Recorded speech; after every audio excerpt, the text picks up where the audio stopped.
The 2023 African Development Bank spring meetings kicked off in Sharm el-Sheikh, Egypt, a resort town located between the desert of the Sinai Peninsula and the Red Sea, and the host of COP27.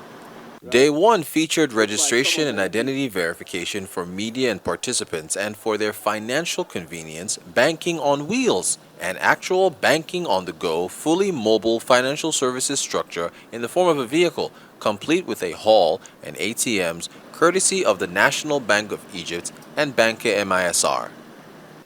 President of the AFDB, Dr. Akinwunmi Adesina, set the stage at a press conference with the media on the theme for this year's spring meetings, which is on climate change and how it will be financed. Welcome to the 2023 annual meetings of the African Development Bank Group. And I know several of you are here in this same place, in Sharm el-Sheikh, for the COP27, which was so well hosted by the government of the Arab Republic of Egypt and was such a great success. And here we are again, this time at the annual meetings of the African Development Bank Group.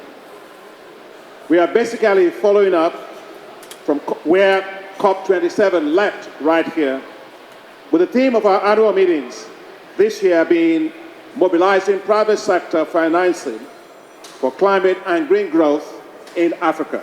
We caught up with the president and asked him if he's worried about global economic headwinds and what the AFDB is doing to reach its climate funding goals amid fears of a global recession. Well, first and foremost is that the global economy, of course, is facing quite some challenges right now as developed economies are trying to have contractionary monetary policy. And as they're having that in the US and also in Europe, what is happening is that it's actually raising interest rates. And as it raises interest rate, it means the cost of borrowing has gone up. Many of the African countries that have actually have a lot of obligations in Eurobonds issuance that they've had, they are seeing the cost of their service costs of their loans actually going up significantly. You've also seen significant increase in the yield curves themselves.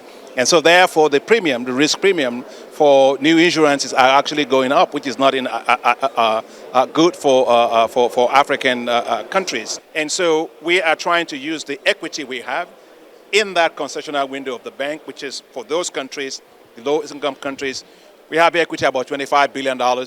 We think that if we take that equity and we go to the capital markets, we rate that as a AAA rated financial institution, we probably can raise, close to about $30 billion or thereabout for these countries that desperately need it. And we'll be able to raise that money for them so that they can have concessional financing, log out tenor for it, and have transformative projects. So all I'm trying to say is that we're doing our best, but we are working together with the IMF and everybody else coordinating. It's a very tough environment globally, but I think that we released our African Economic Outlook report this year, which shows that 5 of the 6 African countries that used to be in the list of the 10 fastest growing economies in the world are back on it. So which means that African economies are growing. They're resilient, in the face of everything, as we always say in Nigeria, you can't put me down. The AFDB also used Day 1 to unveil and dive into its African Pharmaceutical and Technology Foundation initiative, an ambitious mission to increase technology, transactions, build research and development ecosystems, and achieve regional health security for the African continent. There has been a tremendous effort on the regulatory framework for vaccines and for medicines. Registration is something extremely important, and we've been able to work with the international patents to be able to create a very fast environment for registration. So that is one key element. To have now the debate on health is very important, and it's important to come up with ideas on technology and transfer of technology and production of medicine. That's why we are here now. And that's why I was very happy in November when we met with the president and then his team, where we could see how we could leverage some of the know-how that we have now to take Africa to a different level. We now understand as Africans that we could do things and then move the continent in a direction that wasn't done before. Automatic initiative you will find. Speaking to Arise News, Dr. Akinwunmi Adesina also shared his thoughts on the importance of the AFDB's African Pharmaceutical Technology Foundation. What the African Pharmaceutical Technology Foundation will do is first and foremost help African indigenous pharmaceutical companies to access proprietary technologies globally. So it will try to intermediate.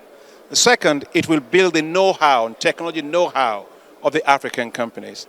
Three, it will also support the regulatory environment so that when they produce the medicines, they're actually safe and quality medicines. And finally, whether it's in the US, whether it's in Asia, whether it's in Europe or Latin America, or in India, or Bangladesh, when you see massive amount of pharmaceutical drugs being produced, it's because they have very solid research and development ecosystem.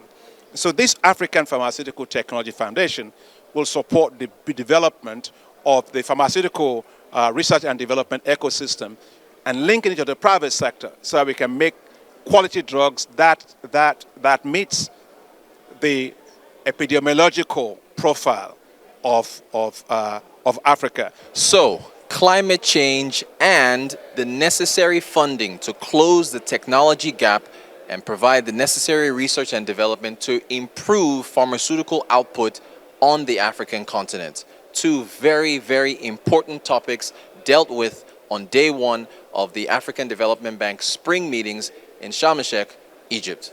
Rotus Oddiri, Arise News.